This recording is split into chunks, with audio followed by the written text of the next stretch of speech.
Dans notre entraînement, dans ton travail, on commence souvent la pratique par un exercice qui est nommé Qigong Kishin-no, donc méthode pour calmer l'âme et au retour au divin, c'est En ça? revenant au divin. En revenant au divin. Euh, pour toi, quelle est l'importance de ce travail qui est quand même quelque chose d'assez particulier par rapport à la pratique des techniques d'aïkido. Alors oui, il est particulier, ça c'est clair. Alors pourquoi il était important? D'abord, pour moi, déjà, c'est un exercice de visualisation de vibration corporelle, dont le corps a une importance par rapport à la façon de l'utiliser. Les visualisations aussi et les vibrations. Et la chance que nous avons eue avec Issu Sensei, c'est qu'il a expliqué tous ces points. Il a expliqué la position du corps, comment les mains, pousser la terre, tirer la terre. Il a expliqué les vibrations quand on fait ça et qu'on prononce Amaterasu Kami, Warai no Kami ou Ameno Minaka no Shino Kami par exemple. Et donc, grâce à ça, chaque personne dans son corps peut avoir des expériences. Pour moi, c'est important parce qu'effectivement, quand je fais ça, des fois, ça chauffe de partout. Il y a une espèce de, comment dire, de relâchement qui se fait dans le corps. Le corps, ça se met à chauffer. Et donc, je me dis que c'est quand même pas mal, avec des exercices relativement simples, d'arriver à avoir de tels résultats. Alors que peut-être il faudrait rester, je ne sais pas, 3 heures en méditation, je ne sais pas. Voilà. Et après, donc, pour moi, c'est important parce que ça m'a fait vivre beaucoup d'expériences dans mon corps. Après, de ces expériences, je n'en parle jamais parce que je ne veux pas influencer les gens. C'est-à-dire, où je veux être précis, c'est dans ce qu'il faut faire. Position du corps, position des mains, comment on utilise le corps, voilà, la concentration entre les deux yeux, comme a expliqué qui c'est sincère. La prononciation, si les gens le veulent, s'ils ne le veulent pas, c'est leur liberté. Et après, chacun va vivre quelque chose dans cette pratique, ou rien vivre, ou une fois ça, quelque chose se passe, après ça se passe pas, etc. Ça, c'est chacun. Ça, c'est le premier point. Le deuxième point, ça va permettre aussi que le groupe se met ensemble. On va commencer à faire une unité de groupe grâce à ces sons, à ces vibrations, et c'est le professeur qui entraîne le rythme. Et puis en fonction du niveau du professeur, enfin en fonction de ses expériences, de ses expériences, il va être capable comment dire, de donner des indications, de créer des rythmes qui vont permettre aux gens d'avoir peut-être des expériences plus fortes. Mais s'il n'y a pas tout ce qu'a dit, c'est-à-dire ce travail au niveau corporel, ce travail de visualisation, par exemple pousser et tirer la terre, ce travail de vibration avec Amaterasu Kami, alors cet exercice, il ne fait pas grand-chose. Voilà. La chance que nous avons eue avec Sensei, c'est qu'il nous a enseigné. Voilà. Et c'est différent de Shingon Kishin no Ho, je voudrais faire cette précision, parce qu'effectivement, on a demandé, mais où est-ce que Sensei a trouvé? Alors, avec Deguchi Onisaburo à Ayabe, il y avait aussi une pratique que Deguchi Onisaburo appelait aussi Shingon Kishin no Ho, mais c'était plutôt une transe. Il ne se passait que ce travail-là. Alors j'avais expliqué qu'il y avait un maître qui pratiquait un peu, peut-être qu'au Sensei a étudié avec ce maître, maître Monji il s'appelait, mais on n'a pas de précision où au Sensei a appris ou a étudié ça, on n'a pas de précision. Par contre, comme j'ai dit, avec Issu Sensei, nous avons eu la chance d'avoir un travail très précis sur tout ce qu'il faut faire. Et c'est ce travail qui fait que quelque chose peut se passer. C'est pour ça que pour moi, c'est très important parce que ça se passe. Autrement, si on ne fait pas ça, c'est quoi l'aïkido? C'est simplement des musculaires, au fond, quelque part. Même si c'est agréable et même si ça fait du bien. Ouais. C'est pour donner une dimension autre que la simple gestuelle, quoi. Aussi. Non, parce qu'en fait, le fait de ne pas attendre, de ne pas regarder, tout ça, ça donne une autre dimension à la gestuelle. Mais ce travail-là, il fait rentrer un petit peu dans des choses qu'on retrouverait dans le tai chi, dans le qigong. C'est-à-dire, on commence à travailler des centres pour aider énergétiques qui sont dans le corps et qui sont connus par notre maîtrise. Le film au sensei, il a changé. Au début, il fait ça. À la fin, il tourne les mains. Les derniers films avec l'américain, il fait ça. Mais je n'ai pas d'explication, donc je ne me suis pas permis de changer. J'ai gardé ce qui dit sous sensei à donner. Voilà. Quand on fait le Fulutama, c'est pareil. C'est important, par exemple, d'avoir les mains à hauteur du nombril, parce que si on les a à cette hauteur, ça relâche les mains. Et avec ça, notre corps peut spontanément commencer à bouger. Et on fait ça avec une concentration. Alors, ce qui est intéressant dans le Shingon Kishin no, c'est aussi que pour le monde asiatique, il y a 3 tendins. Il y a le tendin qui est situé à 3 cm sous le nombril, il y a le tendin qui est situé ici, il y a le tendin qui est situé là. Et si on regarde ces exercices, on travaille les 3 tendins. Puisqu'on commence sous lui. Ensuite, avec ça, on fait travailler ici. Et quand on fait ça, on se concentre là.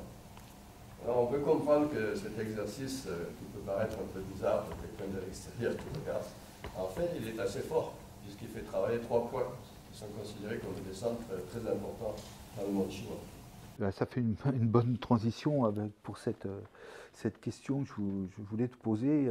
Depuis quelque temps, tu évoques dans ta pratique avoir trouvé quelques réponses dans l'école de l'onde du dragon. Est-ce que tu peux nous évoquer un peu pour toi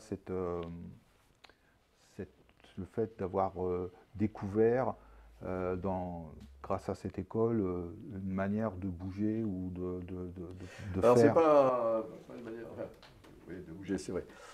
En fait, quand j'ai rencontré le maître de l'école du dragon, devenu ami maintenant, Thierry Doclin, on s'est testé un peu.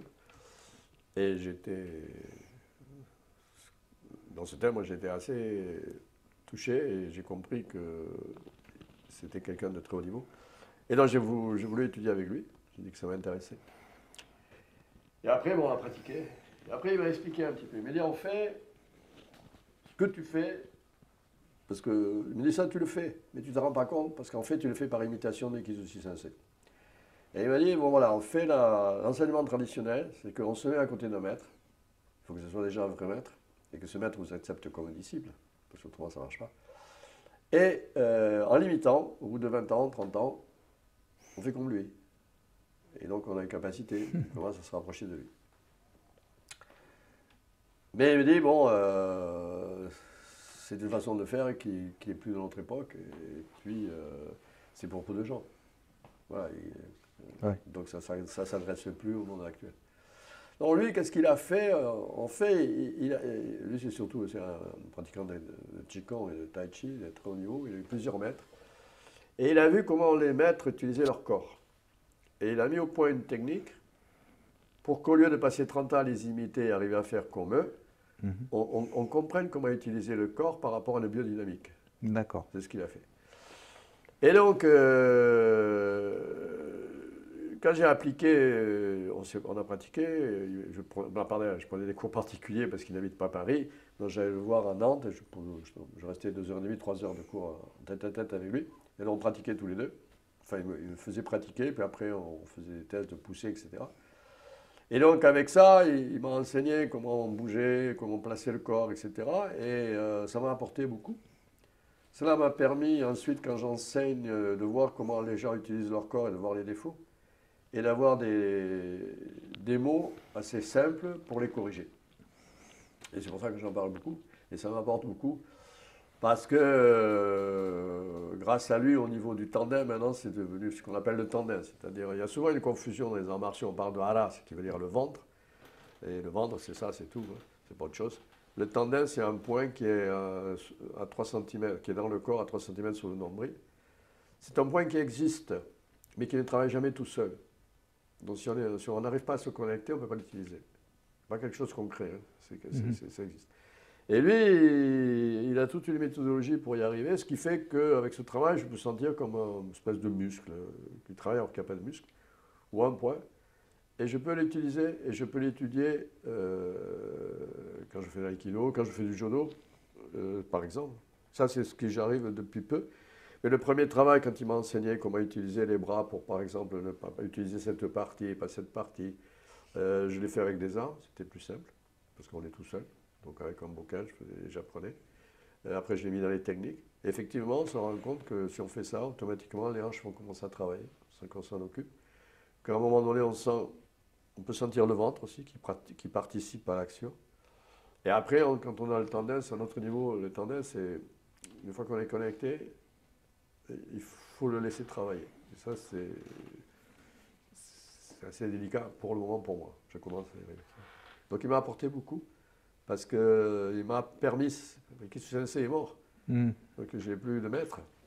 Et donc il m'a permis de retrouver ce que Rikishi Sensei me faisait passer. Jusqu'à un certain niveau, après je ne sais pas. Mais, voilà. Et ça pour moi c'est très important, pour moi, et puis c'est important parce que ça me permet aussi d'enseigner plus facilement aux gens. Voilà, j'ai des mots, j'ai des indications aux gens, au lieu de leur dire tiens-toi droit ou détends-toi, relaxe-toi, on ne peut pas. Il faut indiquer aux gens comment faire pour qu'ils se détendent. Parce que tout le monde veut se détendre, mais ça ne marche pas. On peut faire ça, avec la main on peut bouger, hein, ça ne fonctionne pas. Hein. Si tu veux que l'autre attrape, on devient dur. Tandis que si on apprend à utiliser comme il m'a enseigné, on ne se durcit pas. Donc ça devient très intéressant. Alors il y a cette étude dont j'ai parlé de ce garçon. Il a regardé comment les maîtres de Budo, lui c'est des maîtres de Tai Chi Chuan, ont utilisé leur corps. Et il a trouvé des techniques de travail pour que nous puissions faire la même chose nous, sans être obligés de passer 30 ans à les imiter. Donc maintenant il y a cet exercice qui est comme ça, où on va comme si les coudes voulaient, cette partie voulait s'allonger, les doigts voulaient s'allonger. Et bon, dans l'aïkido, on enseigne jusque la réalité, c'est jusqu'ici. C'est les omoplates qui font tourner les mains. Et ça revient. Et donc, ça m'apprend à utiliser cette partie, ce que j'appelle ce segment de l'épaule au coude, et non pas cette partie. Que nous faisons tout le temps. Donc, quand nous faisons quelque chose, on ne s'en rend pas compte, on fait toujours ça. On ramène le coude, et puis on fait ça. Alors qu'en fait, il faut allonger. Faire allonger. C'est une image, hein. Ça n'allonge pas. Et ça doit faire ça. Ça ne doit pas faire ça. Ce qui fait que quand on fait, par exemple, le Kyo comme tout à l'heure, c'est pas ça qui va commencer, c'est cette partie. Là, ici, c'est pas ça qui pousse, c'est ça qui pousse. Et ici, ça pousse plus. Ça allonge. Ça s'allonge aussi. Donc je vais allonger. Et donc j'apprends à utiliser le corps pour. Et là, c'est pareil. C'est ce segment qui va. C'est cette partie qui va faire monter la main. C'est cette partie qui va faire. Et donc on apprend. C'est technique comme celle-ci. C'est ça qui fait monter. C'est ça qui fait. C'est jamais ça. Par exemple ici. Ça fait descendre, ça fait monter, ça fait monter. Ici, pour monter, c'est cette partie. Voilà, c'est ça qui fait monter. Pour chuter, c'est cette partie. Une technique comme le Sankyo, comme le fait là, elle est très bien, parce que ici, c'est cette partie qui est montée. Et quand il est là, c'est cette partie qui l'emmène. Ça détend ici.